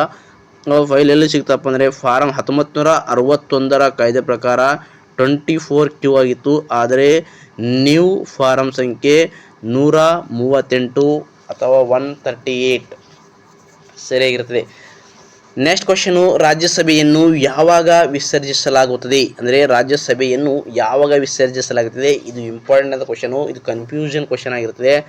ಕೆಲವೊಬ್ಬ ವ್ಯಕ್ತಿಗಳು ಏನು ಮಾಡ್ತಾರಪ್ಪ ಅಂದರೆ ನೇರವಾಗಿ 6 ವರ್ಷ 5 ವರ್ಷ ಅಂತ ಹಾಕಿರ್ತಾರೆ. ಇಲ್ಲಿ ಸರಿಯಾದ ಆನ್ಸರ್ ಎಂದಿಗೂ ವಿಸರ್ಜಿಸಲಾಗದ ಒಂದು ಸಂಸತ್ ಯಾವುದಪ್ಪ ಅಂದರೆ ಅದು ರಾಜ್ಯಸಭೆ ಅಂತ ಹೇಳೋದು. ನಮ್ಮಲ್ಲಿ 2 ಸಭೆಗಳು ಕಾಣ್ತೀವಿ, ಲೋಕಸಭೆ ಮತ್ತು ರಾಜ್ಯಸಭೆ. ಈ ರಾಜ್ಯಸಭೆ ಯಾವಾಗಲೂ ಶಾಶ್ವತ ಒಂದು ಸದನ ಅಂತ ಹೇಳಬಹುದು. ಇಲ್ಲಿ ಕೇವಲ ಸದಸ್ಯರ ಮಾತ್ರ ನಿವೃತ್ತಿ ಹೊಂದಿರ್ತಾರೆ ಸ್ನೇಹಿತರೆ. ಆ ನಿವೃತ್ತಿ ಹೊಂದುವ ಅವರು 2 ವರ್ಷಕ್ಕೊಮ್ಮೆ ನಿವೃತ್ತಿ ಹೊಂದಿರ್ತಾರೆ. ಆ ಸದಸ್ಯರ ಅಧಿಕಾರಾವಧಿ 6 ವರ್ಷ ಆಗಿರ್ತದೆ. 6 ವರ್ಷ ಇರ್ತದೆ. ರಾಜ್ಯಸಭೆಯ ಸದಸ್ಯರ ಅಧಿಕಾರಾವಧಿ ಕೇಳಿದರೆ 6 ವರ್ಷ. ರಾಜ್ಯಸಭೆ ಯಾವಾಗ ವಿಸರ್ಜನೆ ಆಗ್ತದೆ ಅಂದರೆ ಇದು ಒಂದು ಶಾಶ್ವತವಾದ ಒಂದು ಸದನ ಅಂತ ಹೇಳಬಹುದು. ಇದು ಭಾಳ ಇಂಪಾರ್ಟೆಂಟ್ ಆಗಿರುತ್ತೆ ಎಕ್ಸಾಮಿನೇಷನಿಂದ. Confusion question. ಇಲ್ಲಿ ಸರಿಯಾದ ಆನ್ಸರು ಎಂದಿಗೆ ವಿಸರ್ಜಿಸಲಾಗದಿರುವ ಒಂದು ಸದನವೇ ಈ ರಾಜ್ಯಸಭೆ. ಈ ರಾಜ್ಯಸಭೆ ಲೋಕಸಭೆ ಮತ್ತು ಸಂಸತ್ತನ್ನು ಒಳಗೊಂಡಿರುವುದು. ಮುಂದಿನ ದಿನಗಳಲ್ಲಿ ಚೆನ್ನಾಗಿ ಕ್ವಶನ್ ಒಂದು ಕ್ಲಾಸ್ ಮಾಡೋಣ ಅಂತ ಹೇಳ್ತಾ ನೇರವಾಗಿ ನೆಕ್ಸ್ಟ್ ಕ್ವಶನ್ಗೆ ಬರೋಣ. ನೆಕ್ಸ್ಟ್ ಕ್ವಶನ್, ಲೋಕಸಭೆಯಲ್ಲಿ ಆಂಗ್ಲೋ ಇಂಡಿಯನ್ ಸಮುದಾಯದ 2 ಸದಸ್ಯರ ನಾಮನಿರ್ದೇಶನವನ್ನು ರದ್ದುಗೊಳಿಸಿದ ಸಂವಿಧಾನದ ತಿದ್ದುಪಡಿ ಯಾವುದು? 101 ನಿಮ್ಗೆ ಗೊತ್ತಿರ್ತದ, GST ಅಂತ ಗೊತ್ತಿರ್ತದ. ಇಲ್ಲಿ ನೇರವಾದ ಹೆಸರು 104ನೇ ವಿಧಿ. 104ನೇ ವಿಧಿ ಸರಿಯಾಗಿದೆ.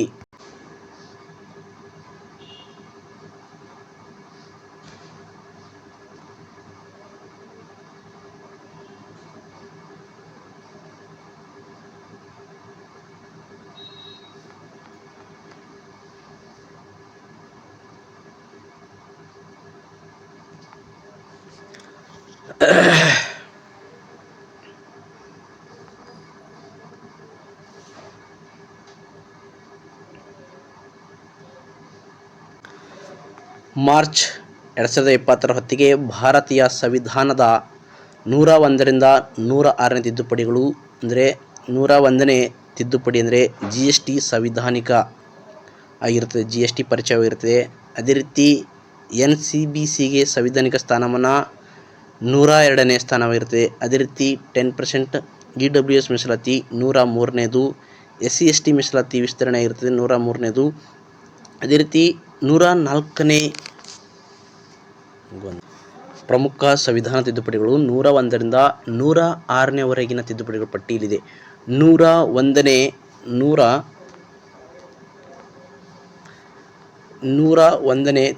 ತಿದ್ದುಪಡಿ ಕಾಯ್ದೆ 2016 ಏಕೀಕೃತ ರಾಷ್ಟ್ರವ್ಯಾಪಿ ತೆರಿಗೆ ವ್ಯವಸ್ಥೆಯಾಗಿ ಸರಕು ಮತ್ತು ಸೇವಾ ತೆರಿಗೆ GSTಯನ್ನು ಪರಿಚಯಿಸಲಾದ ಒಂದು ಕಾಯ್ದೆಯಾಗಿತ್ತು.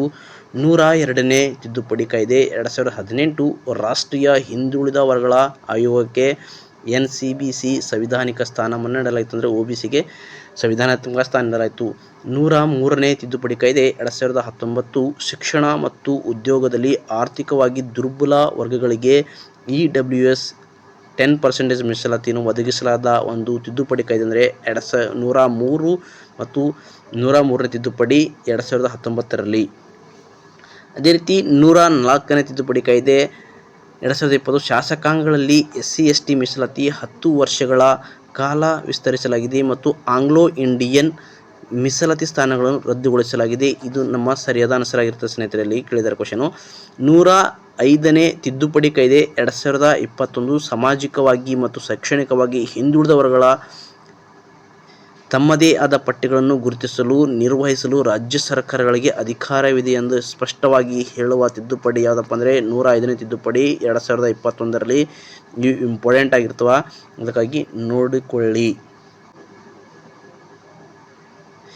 ಇಲ್ಲಿ ನಮಗೆ ಕೇಳಿದಂದರೆ ಲೋಕಸಭೆಯಲ್ಲಿ ಆಂಗ್ಲೋ ಇಂಡಿಯನ್ ಸಮುದಾಯದ 2 ಸದಸ್ಯರ ನಾಮನಿರ್ದೇಶನ ರದ್ದುಗೊಳಿಸಿದ ಸಂವಿಧಾನ ತಿದ್ದುಪಡಿ ಅಂದರೆ 104ನೇ ತಿದ್ದುಪಡಿ ಆಗಿದೆ. 104ನೇ ಒಂದು ತಿದ್ದುಪಡಿ ಆಗಿರುತ್ತದೆ. ಸಂಸತ್ತಿನ ಜಂಟಿ ಅಧಿವೇಶನದ ಅಧ್ಯಕ್ಷತೆಯನ್ನು ಯಾರು ವಹಿಸಿರುತ್ತಾರೆ ಅಂದರೆ ಸಂಸತ್ತಿನ ಜಂಟಿ ಅಧಿವೇಶನ ಕರೆಯುವ ಭಾರತ ಸಂವಿಧಾನದ 108ನೇ ವಿಧಿ. ಅಂದರೆ ಸಂಸತ್ತಿನ ಅಧಿವೇಶನ ಕರೆಯುವರು ಯಾರು, ಭಾಗ ಮತ್ತು ಅದರ ಅಧ್ಯಕ್ಷತೆ ವಹಿಸುವರು ಯಾರಪ್ಪ ಅಂದರೆ ಸಂಸತ್ತಿನ ಜಂಟಿ ಅಧಿವೇಶನ ಕರೆಯುವರು ರಾಷ್ಟ್ರಪತಿಗಳಾಗಿದ್ದಾರೆ ಸ್ನೇಹಿತರೆ. ಇದು ಇಂಪಾರ್ಟೆಂಟ್ ಆಗಿರುತ್ತದೆ ಕ್ವಶನು. ಅದೇ ರೀತಿ ಸಂಸತ್ತಿನ ಜಂಟಿ ಅಧಿವೇಶನ ಅಧ್ಯಕ್ಷತೆ ವಹಿಸುವರು ಯಾರಪ್ಪ ಅಂದರೆ ಸ್ಪೀಕರ್ ಅವರಾಗಿರ್ತಾರೆ ಅಥವಾ ಸಭಾಪತಿಗಳು ಅಧ್ಯಕ್ಷತೆಯನ್ನು ವಹಿಸಿರುತ್ತಾರೆ. ಇಲ್ಲಿ ಕೊಟ್ಟಿದ್ದಾರೆ ನೋಡಿ, ರಾಷ್ಟ್ರಪತಿಗಳು, ಉಪರಾಷ್ಟ್ರಪತಿಗಳು, ಲೋಕಸಭಾ ಅಧ್ಯಕ್ಷರು ಅಥವಾ ಸ್ಪೀಕರ್ ಆಗಿರ್ತಾರೆ ಅಥವಾ ಪ್ರಧಾನಮಂತ್ರಿಗಳು. ಇಲ್ಲಿ ನೇರವಾದ ಆನ್ಸರ್ ಅಂದರೆ ಸಭಾಧ್ಯಕ್ಷರು ಜಂಟಿ ಅಧಿವೇಶನದ ಅಧ್ಯಕ್ಷತೆಯನ್ನು ವಹಿಸಿರುತ್ತಾರೆ. ಇದನ್ನು ಕರೆಯುವರು ಯಾರಪ್ಪ ಅಂದರೆ ರಾಷ್ಟ್ರಪತಿಗಳು. ಎಷ್ಟನೇ ವಿಧಿ ಪ್ರಕಾರ ಕರೀತಾರಪ್ಪ ಅಂದರೆ 108ನೇ ವಿಧಿ 108 ವಿಧಿ ಪ್ರಕಾರ ಭಾರತ ರಾಷ್ಟ್ರಪತಿಗಳು ಜಂಟಿ ಅಧಿವೇಶನವನ್ನು ಕರೆಯುತ್ತಾರೆ. ಇದರ ಅಧ್ಯಕ್ಷತೆ ವಹಿಸುವರು ಲೋಕಸಭೆಯ ಸ್ಪೀಕರ್ ಆಗಿರುತ್ತಾರೆ. ಲೋಕಸಭೆಯ ಸ್ಪೀಕರ್. 35ನೇ ಸರಸ್ವತಿ ಸನ್ಮಾನ 35ನೇಯ ಸರಸ್ವತಿ ಸನ್ಮಾನ ಪ್ರಶಸ್ತಿ 2025 ಅಂದರೆ ಎಷ್ಟನೇ ಒಂದು ಸರಸ್ವತಿ ಸನ್ಮಾನ ಪ್ರಶಸ್ತಿ ಆಗಿರುತ್ತೆ? ನೇರ ಅವಕಾಶ ಹೇಳ್ತಾರ. 35ನೇ ಸರಸ್ವತಿ ಸನ್ಮಾನ ಪ್ರಶಸ್ತಿ. ಇದನ್ನು ಪಡೆದವರು ರಾಮ್ಕುಮಾರ್ ಮುಖ್ಯೋಪಾಧ್ಯಾಯ ಅವರು ಪಡೆದಿರುತ್ತಾರೆ. ಪ್ರಶಸ್ತಿ ವಿಜೇತ ಹರ ಪಾರ್ವತಿ ಕಥಾ ಪ್ರಕಟಣೆ 2020 ಆಗಿರುತ್ತೆ ಸ್ನೇಹಿತರೆ. 1991ರಲ್ಲಿ ಕೆ ಬಿರ್ಲಾ ಫೌಂಡೇಶನ್ ಸ್ಥಾಪಿಸಲಾದ ಸರಸ್ವತಿ ಸನ್ಮಾನ್ ಪ್ರಶಸ್ತಿ ಕಳೆದ 10 ವರ್ಷಗಳಲ್ಲಿ ಪ್ರಕಟವಾದ ಭಾರತೀಯ ಲೇಖಕರ ಕೃತಿಗಳಿಗೆ ಪ್ರಶಸ್ತಿ ಘಟಕಗಳನ್ನು 15 ಲಕ್ಷ ಅಂದರೆ ಎಷ್ಟು ಲಕ್ಷ? 15 ಲಕ್ಷ ಪ್ರಶಸ್ತಿ ಪತ್ರ ಮತ್ತು ಫಲಕಗಳನ್ನು ಆಯ್ಕೆ ಸಮಿತಿ ಅರ್ಜುನ್ ಕುಮಾರ್ ಸಿಕ್ರಿ ಮುಖ್ಯಸ್ಥರಾಗಿರ್ತಾರೆ. ನೋಡಿ, ಇದು ಪಡೆದವರು ಯಾರು? ನೇರ ಅವಕಾಶ ಹೇಳ್ತಾರೆ ನಿಮಗೆ. ಅತಿ ಹೆಚ್ಚು ಅಂದರೆ ಸರಸ್ವತಿ ಸನ್ಮಾನ ಪ್ರಶಸ್ತಿ ಎಷ್ಟನೇ ಆವೃತ್ತಿ? ಇದನ್ನು ಪಡೆದವರು ಯಾರು ಮತ್ತು ಇದನ್ನು ನೀಡುವ ಸಂಸ್ಥೆ ಯಾವುದು ಮತ್ತು ಪ್ರಶಸ್ತಿ ವಿಜೇತ ಒಂದು ಕೃತಿ ಯಾವುದು, ಪುಸ್ತಕ ಯಾವುದಪ್ಪ ಅಂದರೆ ಹರ ಪಾರ್ವತಿ ಅಥವಾ ಪಾರ್ವತಿ ಅಂತ ಒಂದು ಪುಸ್ತಕ ಇದೆ ಸ್ನೇಹಿತರೆ. ಈ ಕೃತಿಗೆ 35ನೇ ಸರಸ್ವತಿ ಸನ್ಮಾನ್ ಪ್ರಶಸ್ತಿ ದೊರಕಿದೆ. ಇಲ್ಲಿ ವಿಶೇಷವಾದೊಂದು ಇನ್ನೊಂದು ಕ್ವಶನ್ ಇದೆ. ಕೇರಳ ಇದ್ದು ಏನು ಮಾಡಿದಾರಪ್ಪ ಅಂದರೆ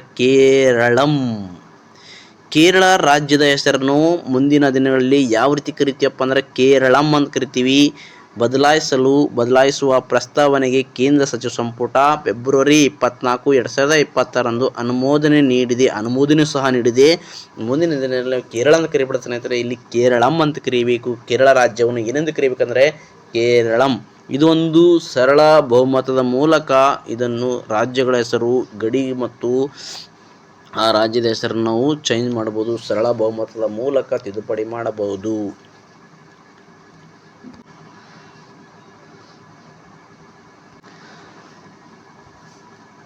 ಆಂಧ್ರ ಪ್ರದೇಶದ ಮುಖ್ಯಮಂತ್ರಿಯಾದ Chandrababu Naidu.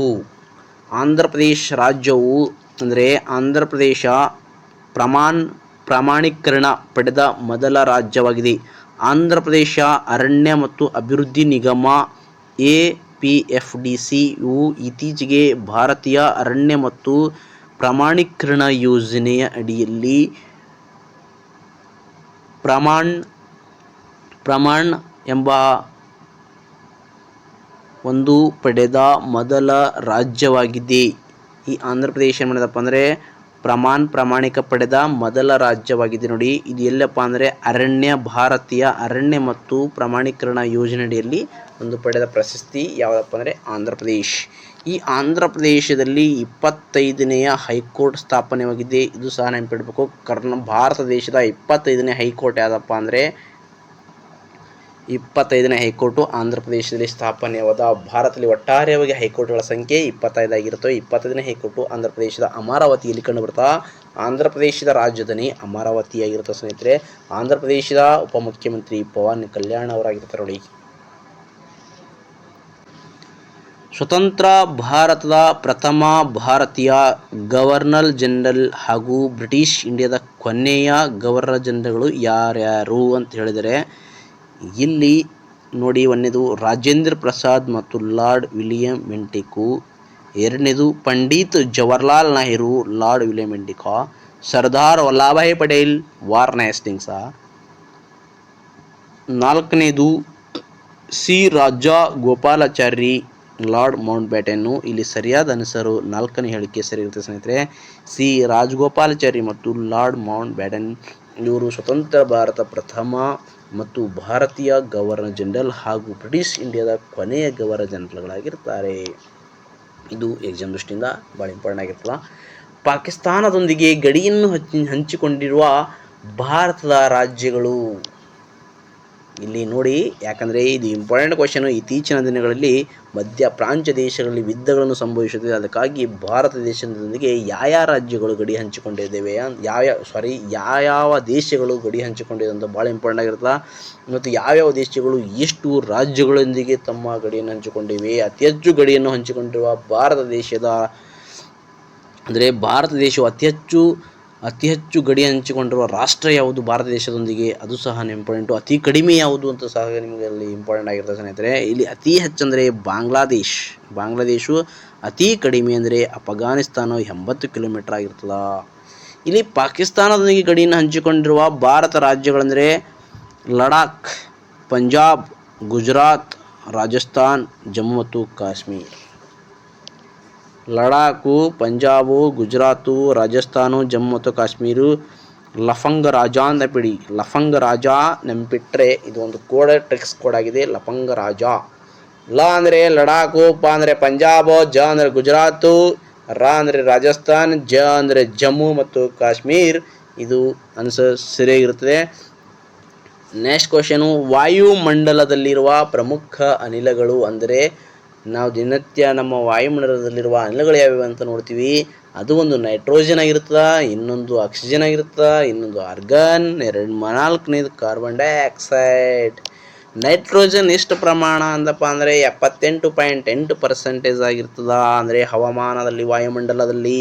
Oxygen 20.95%, organ 0.93%, carbon dioxide 0.03% ಇರ್ತದೆ. ಇದೊಂದು ಟ್ರಿಕ್ ಏನಪ್ಪ ಅಂದರೆ NOAC, ನೋ ಎ ಸಿ ಅಂತ ನೆನಪಿಡಿ. ನೋ ಎ ಸಿ ಅಂದರೆ ಎ ಸಿನೇ, ನೋ ಎ ಸಿ ಅಂದರೆ ಎ ಸಿ ಇಲ್ಲ, ಅಂದರೆ ಎ ಸಿ ಇದ್ದರೆ ಇದಾಗಿರ್ತದ. ನೆಕ್ಸ್ಟ್, ಕನಕದಾಸರ ಕೃತಿಗಳನ್ನು ಮೋಹನ ತರಂಗಿಣಿ, ಹರಿಭಕ್ತಿಸಾರ, ನಳಚರಿತ್ರೆ, ರಾಮಧನ ಚರಿತ್ರೆ ಇವು ಕನಕದಾಸರ ಕೃತಿಗಳಾಗಿವೆ. ಮುಂದಿನ ಕ್ಲಾಸ್ನಲ್ಲಿ ಕನಕದಾಸರಾಗಿರ್ಬೋದು, ಪುರಂದರದಾಸರಾಗಿರ್ಬೋದು, ಜಗದೀಶದಾಸರಾಗಿರ್ಬೋದು, ವಿಠಲದಾಸರಾಗಿರ್ಬೋದು, ಇನ್ನು ಹಲವಾರು ಮುಂತಾದ ಒಂದು ದಾಸ ಕೀರ್ತನೆಗಳನ್ನು ಅಥವಾ ದಾಸರ ಕುರಿತು ಒಂದು ಕ್ಲಾಸ್ ಮಾಡೋಣ ಸ್ನೇಹಿತರೆ. ಯಾಕಂದರೆ ಎಕ್ಸಾಮ್ ದೃಷ್ಟಿಯಿಂದ ಕನಕದಾಸರಾಗಿರ್ಬೋದು, ಪುರಂದರದಾಸರಾಗಿರ್ಬೋದು, ವ್ಯಾಸರಾಯರಾಗಿರ್ಬೋದು, ಇನ್ನೂ ಹಲವಾರು ವ್ಯಕ್ತಿಗಳ ಬಗ್ಗೆ ಕ್ವಶನ್ ಕೇಳ್ತಾರೆ. ಅದಕ್ಕಾಗಿ ನಾವು ಒಂದು ದಾಸ ಶ್ರೇಷ್ಠ ಅವರ ಬಗ್ಗೆ ಒಂದು ಮುಂದಿನ ದಿನಗಳಲ್ಲಿ ಕ್ಲಾಸ್ ಮಾಡೋಣ ಅಂತ ಹೇಳ್ತಾ, ಕನಕದಾಸರ ಬಗ್ಗೆ ಯಾವಾಗಲೂ ಕ್ವಶನ್ ಕೇಳ್ತಿರ್ತಾರೆ. ಅದಕ್ಕಾಗಿ ಅವರ ಕೃತಿಗಳು ಯಾವ್ಯಾವು, ಅವರ ಕೀರ್ತನೆಗಳು ಯಾವುವು ಅಂತೆಲ್ಲ ನೋಡಿರಬೇಕು. ಕನಕದಾಸರ ಮೋಹನ ತರಂಗಿಣಿ, ಹರಿಭಕ್ತಸಾರ, ನಳಚರಿತ್ರೆ, ರಾಮಧನ ಚರಿತ್ರೆ ಇಂಪಾರ್ಟೆಂಟ್ ಆದ ಕೃತಿಗಳಾಗಿವೆ. ಮೋಹನ ರಂಗೀನಿ ಅಂತ ಇದೊಂದು ಟ್ರಿಕ್ಸ್ ಆಗಿದೆ ಸ್ನೇಹಿತರೆ. ಮೋಹನ ರಂಗೀನಿ ಎಂಬುದು ಇದೊಂದು ಟ್ರಿಕ್ಸ್ ಆಗಿರ್ತದೆ, ಅದಕ್ಕಾಗಿ ನೆನಪಿಡಿ ಅಂತ ಹೇಳ್ತಾ, ನೆಕ್ಸ್ಟು ಭಾರತದಲ್ಲಿ ಕುಂಭಮೇಳ ನಡೆಯುವ ಸ್ಥಳಗಳು ಯಾವುವು, ಇದು ಭಾಳ ಇಂಪಾರ್ಟೆಂಟ್ ಆಗಿರ್ತದೆ. ಭಾರತ ದೇಶದಲ್ಲಿ ಕುಂಭಮೇಳಗಳು ನಡೀತಿರ್ತವೆ. ಕುಂಭಮೇಳ ಎಲ್ಲೆಲ್ಲಿ ನಡೀತಪ್ಪ ಅಂದರೆ, ಒಂದು ನಾಸಿಕ್, ಈ ನಾಸಿಕ್ ಕಂಡುಬರೋದು ಮಹಾರಾಷ್ಟ್ರದ ಒಂದು ಗೋದಾವರಿ ನದಿ ಹರಿಯುವ ಒಂದು ನಾಸಿಕ್ ಆಗಿರುತ್ತೆ ಸ್ನೇಹಿತರೆ. ಅದೇ ರೀತಿ ಉಜ್ಜಯಿನಿ ಮಧ್ಯಪ್ರದೇಶದಲ್ಲಿ ಕಂಡುಬರುವ ಪ್ರಯಾಗ್ ಅಂತ ಹೇಳ್ಬೋದು. ಉಜ್ಜಯಿನಿ, ಹರಿದ್ವಾರ ಅಂದರೆ ಉತ್ತರಾಖಂಡದಲ್ಲಿ ಕಂಡುಬರುವ ಹರಿದ್ವಾರ. ಪ್ರಯಾಗ್ರಾಜ್ ಇದು ಭಾಳ ಇಂಪಾರ್ಟೆಂಟ್ ಆಗಿರುತ್ತೆ, ಫೇಮಸ್ ಆಗಿರುತ್ತೆ ಪ್ರಯಾಗ್ರಾಜು. ಹರಿದ್ವಾರದಲ್ಲಿ ಕಂಡುಬರುವ ಉತ್ತರಾಖಂಡದ ಪ್ರಯಾಗ್ರಾಜ್. ಅಲಹಾಬಾದ್ನಲ್ಲಿ ಉತ್ತರ ಪ್ರದೇಶದ ಅಲಹಾಬಾದ್, ಇಲ್ಲಿ ನಡೆಯುವ ಒಂದು ಅಂದರೆ ಭಾರತ ಕುಂಭಮೇಳಗಳ ಸ್ಥಳಗಳಾಗಿವೆ ಸ್ನೇಹಿತರೆ. ಉಜ್ಜಯಿನಿ ಆಗಿರ್ಬೋದು, ನಾಸಿಕ್ ಆಗಿರ್ಬೋದು, ಹರಿದ್ವಾರ ಆಗಿರ್ಬೋದು, ಪ್ರಯಾಗ್ರಾಜ್ ಆಗಿರ್ಬೋದು, ಉತ್ತರ ಪ್ರದೇಶದ ಪ್ರಯಾಗ್ರಾಜ್ ಇವೆಲ್ಲ ಕಂಡುಬರೋದು ಎಲ್ಲಪ್ಪ ಅಂದರೆ ಭಾರತ ದೇಶದಲ್ಲಿ ವಿಶಿಷ್ಟವಾದ ಒಂದು ಸ್ಥಳಗಳು. ಅಂದರೆ ಕುಂಭಮೇಳ ಇದು ನಡೆಯುವ ಒಂದು ಸ್ಥಳವಾಗಿದೆ, ಪ್ರಸಿದ್ಧವಾಗಿರುತ್ತೆ ಕುಂಭಮೇಳ. ಪ್ರತಿಯೊಬ್ಬರು ಸಹ ನೋಡಿರ್ತೀರಿ, ಹಿಂದಿನ ವರ್ಷದಲ್ಲಿ ನಡೆದಿರುವ ಒಂದು ಕುಂಭಮೇಳವಾಗಿತ್ತು. Speak 5 lines to yourself ಅಂದರೆ ಪ್ರತಿದಿನ ನಾವು ಈ 5 ಸಾಲುಗಳನ್ನು ನಿಮ್ಮ ಜೀವನದಲ್ಲಿ ನೋಡಿಕೊಳ್ಳಲೇಬೇಕು. God is always with me ಅಂದರೆ ದೇವರು ಎಲ್ಲ ಕಡಿದ್ದಾನೆ, ಅವರು ನಿಮಗೆ ಆಶೀರ್ವಾದ ಮಾಡ್ತಾರೆ. ಟುಡೇ ಈಸ್ ಮೈ ಡೇ ಅಂದರೆ ಇವತ್ತಿನ ದಿನ ನನ್ನದೇ ಆಗಿರಬೇಕು.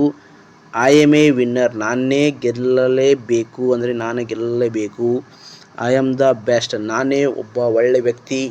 ಐ ಕ್ಯಾನ್ ಡೂ ಇಟ್ ಅಂದರೆ ನಾನು ಮಾಡುತ್ತೇನೆ ಎಂಬ ಒಂದು ಅಬ್ದುಲ್ ಕಲಾಂ ಅವರ 5 ಲೈನ್ಸ್ಗಳಿವೆ. 5 ಲೈನ್ಸ್ಗಳು ಸ್ಪರ್ಧಾರ್ಥಿ ಜೀವನದಲ್ಲಿ ಭಾಳ ಇಂಪಾರ್ಟೆಂಟ್ ಆಗಿರ್ತವೆ. ಈ 5 ಲೈನ್ಸ್ ನೀವು ಓದುವ ಒಂದು ರೂಮ್ ಆಗಿರ್ಬೋದು, ನೀವು ಸ್ಟಡಿ ಮಾಡುವ ಒಂದು ಏನಿರ್ತದ ಆ ಡೆಸ್ಕ್ ಆಗಿರ್ಬೋದು, ಅಥವಾ ಲೈಬ್ರರಿಯಲ್ಲಿ ನಿಮ್ಮ ಡೆಸ್ಕ್ ಅಂತ ಇರ್ತದೆ, ಆ ಡೆಸ್ಕಲ್ಲಿ 5 ಲೈನ್ನು ನೀವು ಹಾಕಿಕೊಳ್ಳಿ ಅಂತ ಹೇಳುತ್ತಾ. ಯಾಕಂದರೆ ಇದು 5 ಲೈನ್ ನೀವು ನೋಡಿದಾಗ ನಿಮಗೆ ಇನ್ನೂ ಒಂದು ಸ್ಫೂರ್ತಿದಾಯಕವಾಗಿರ್ತದೆ ಸ್ನೇಹಿತರೆ. ಅದಕ್ಕಾಗಿ 5 ಲೈನ್ ಭಾಳ ಇಂಪಾರ್ಟೆಂಟ್ ಆಗಿರ್ತಾವೆ. God is always with me, today is my day, I am a winner, I am the best, I can do it. ಈ 5 ಸಾಲುಗಳು ನಿಮ್ಮ ಜೀವನವನ್ನೇ ಬದಲಾಯಿಸಬಹುದು ಅಂತ ಹೇಳುತ್ತಾ, ನಿಮಗೆ ಇಷ್ಟ ಆದರೆ ಲೈಕ್ ಮಾಡಿ, ಸಬ್ಸ್ಕ್ರೈಬ್ ಮಾಡಿ, ನಿಮ್ಮ ಸ್ನೇಹಿತರಿಗೂ ಸಹ ಶೇರ್ ಮಾಡಿ ಅಂತ ಹೇಳುತ್ತಾ, ಮತ್ತೊಮ್ಮೆ ನಿಮಗೆಲ್ಲರಿಗೂ ಧನ್ಯವಾದಗಳು. ಎಲ್ಲಾದರೂ ತಪ್ಪಾದರೆ ಇದು ನಮ್ಮದೊಂದು ಸಣ್ಣ ಪ್ರಯತ್ನ ಇರ್ತದೆ, ಅದಕ್ಕಾಗಿ ನಿಮ್ಮ ಯೂಟ್ಯೂಬ್ ಚಾನಲ್ ಅಂತ ಹೇಳ್ತಾ ಸಬ್ಸ್ಕ್ರೈಬ್ ಮಾಡಿ. Thank you so much.